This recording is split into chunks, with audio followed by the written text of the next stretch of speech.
Okay, this is going to be episode 2, and the show is going to be WWF No Way Out 2000.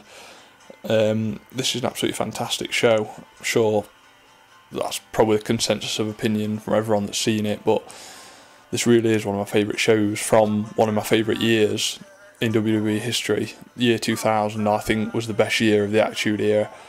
I think the storylines were probably best in sort of 98, but for overall product, storyline, match quality, everything, the year 2000 is my favourite year of the Attitude Era, without a doubt. And this event was coming off the heels of one of my favourite Royal Rumble events of all time. The Royal Rumble 2000 is probably in my top 3 Royal Rumble events of all time, I would say. And this just carried on where that left off. It was an absolutely fantastic show. Pretty much from top to bottom. There was a couple of incidents of Attitude Era bullshit booking, which was to be expected, but for the most part, this was absolutely blinding. If you've not seen it, it's all on YouTube, so go check it out. I had a lot of fun rewatching the show, actually. Starting off, we had Chris Jericho versus Kurt Angle for the IC title. Yeah, this was pretty good match.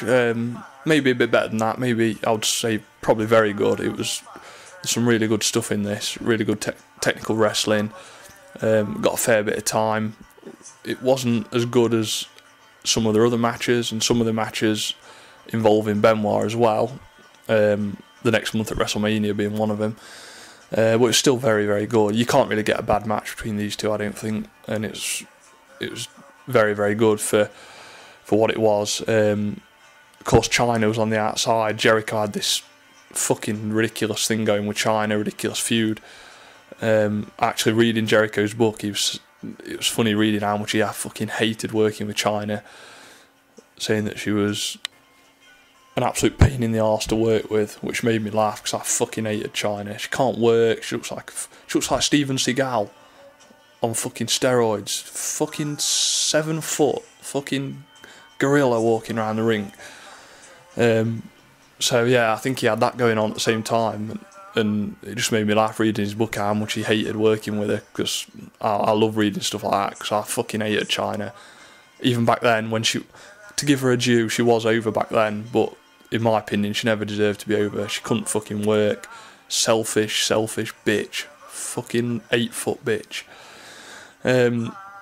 So yeah, decent match. Title change, obviously, in this one. Angle won the IC title to make him European and Intercontinental Champion, which both belts were on the line in the same match at WrestleMania the following month. So yeah, decent match. And moving on to tag team title match, the New Age Outlaws, who were the champions, against the Dudley Boys. Another title change here. The Dudley Boys went over to become the new tag champs. This match was shit. This was one of the low points of the show, I'd say. Very disappointing. I was never a fan of New Age Outlaws, really. I mean, they obviously had a lot of charisma. Road Dogg especially was good on the mic. But it was obvious they were only getting a push because of Triple H, who he was. In my opinion, they were never very good workers, either of them. Fucking badass Billy Gunn, come on, buddy. But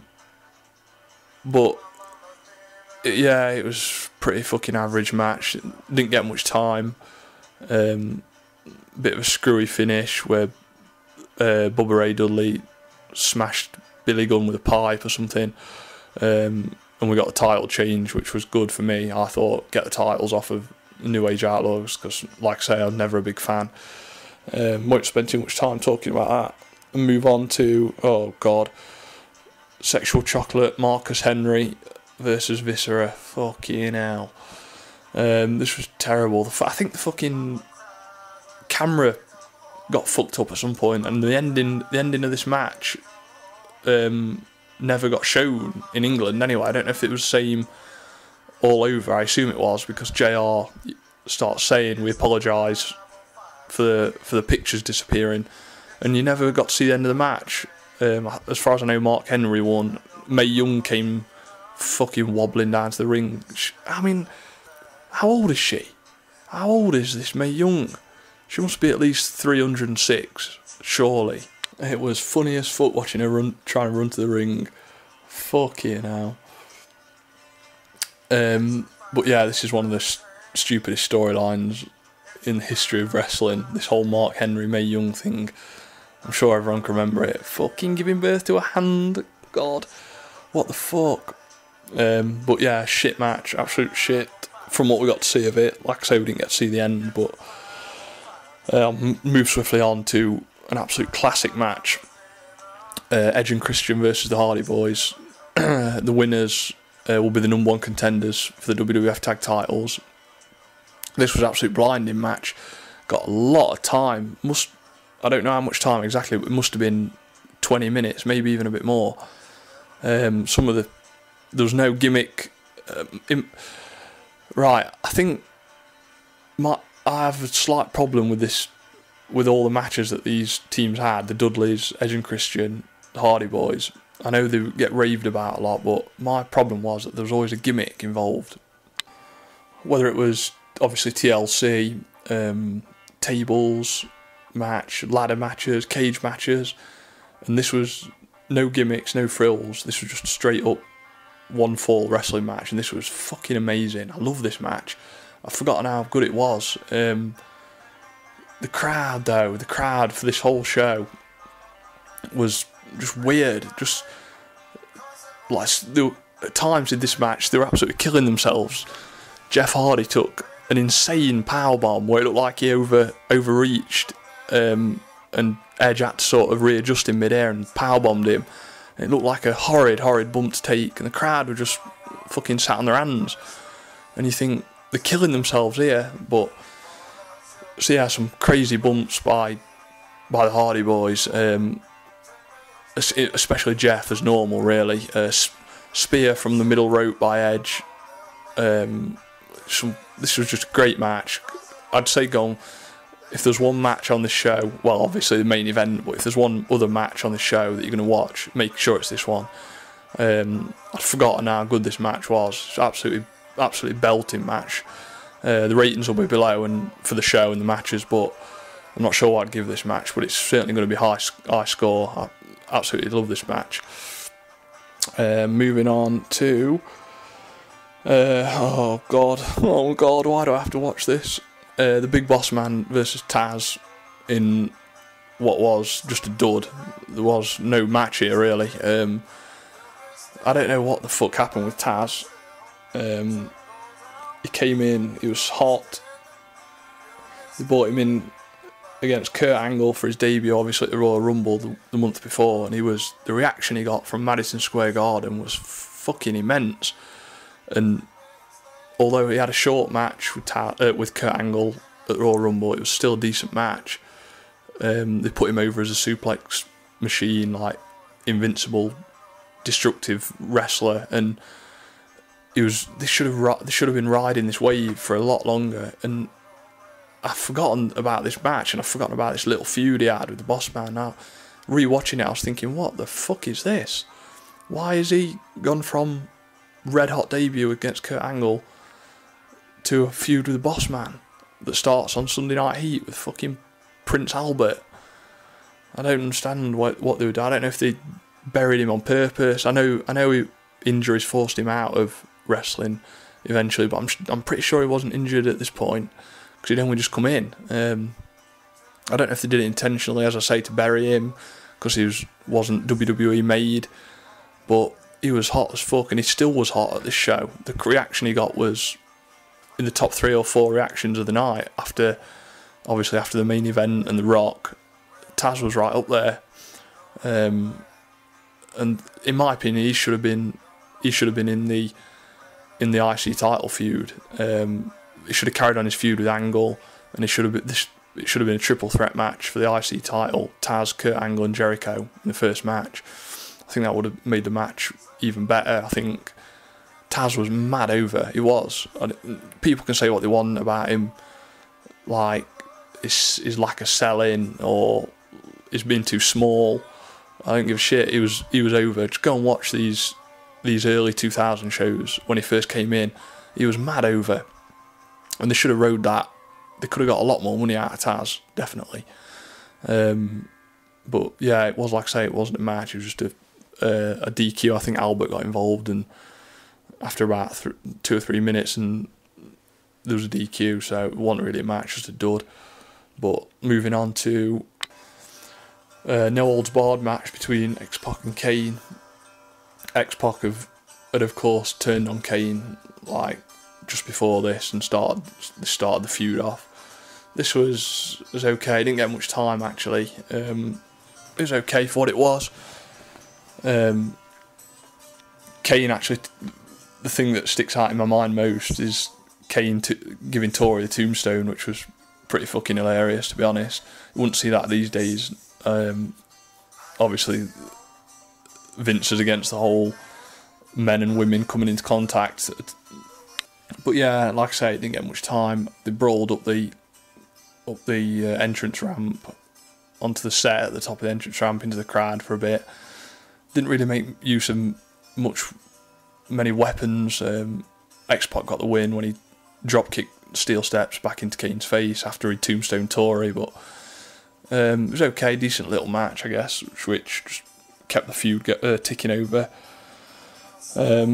Next match was actually a pretty good match, 6-man tag match, which I didn't expect to be very good. I'd forgotten about this match.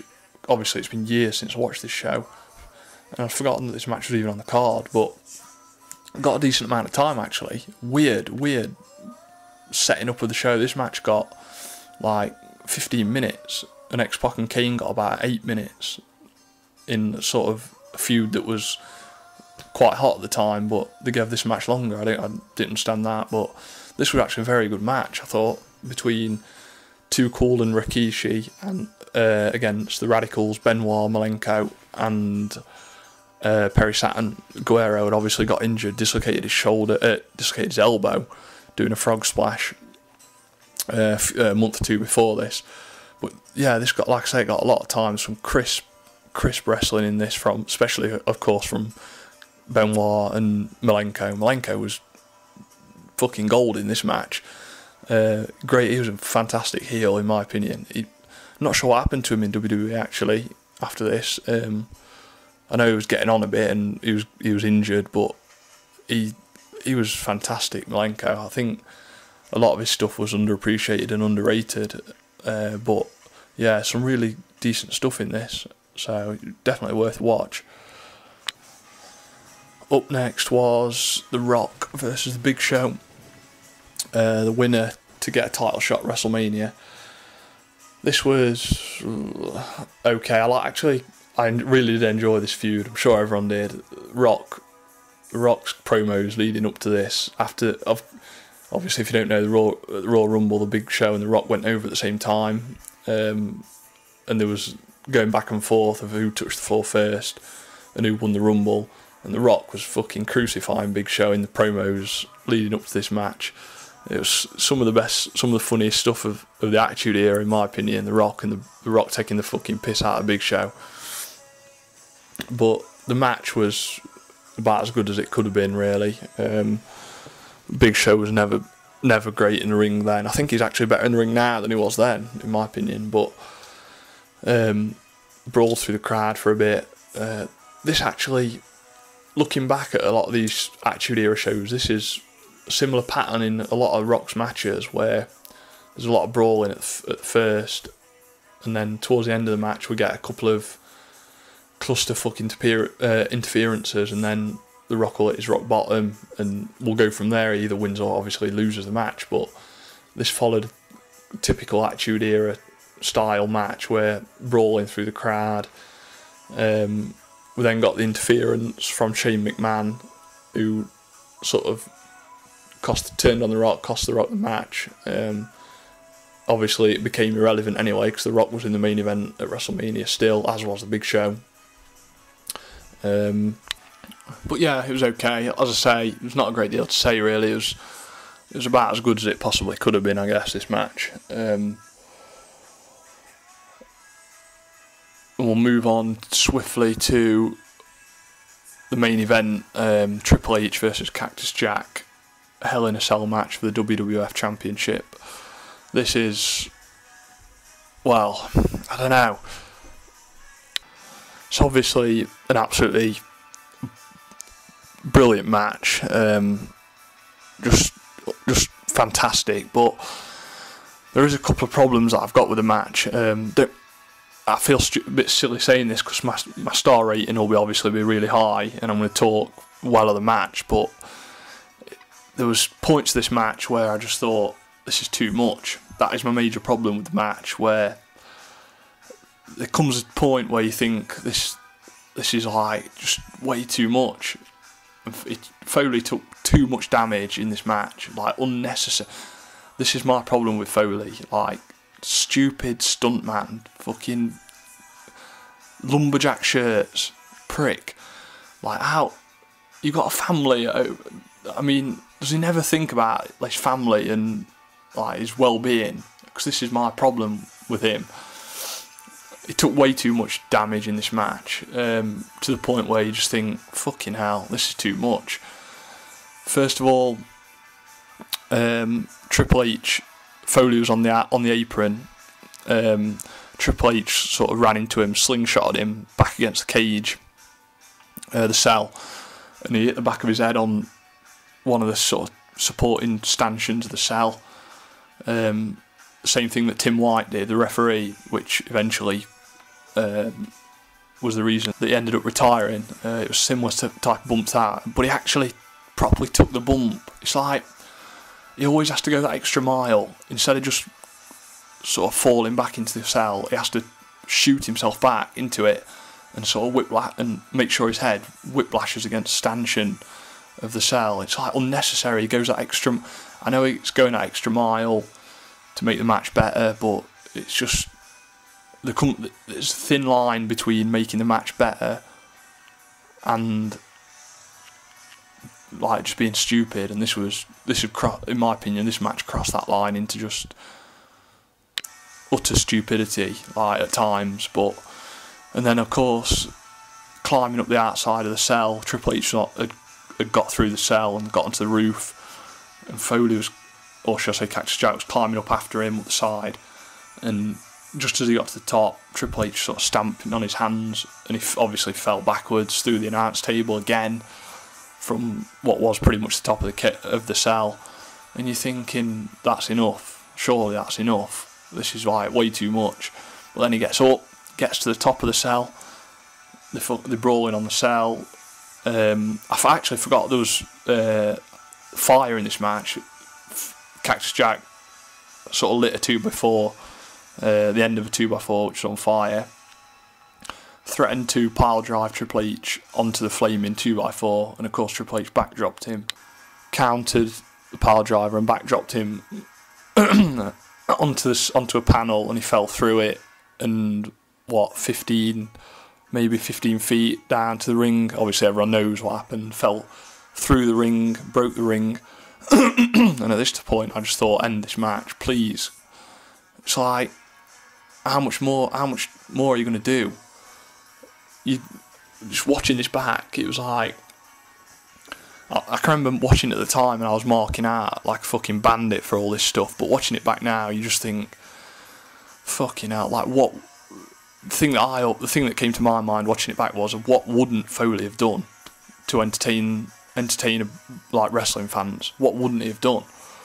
I'm sure he would have let Triple H fucking shoot him with a gun. I'm sure he would, or stab him or something.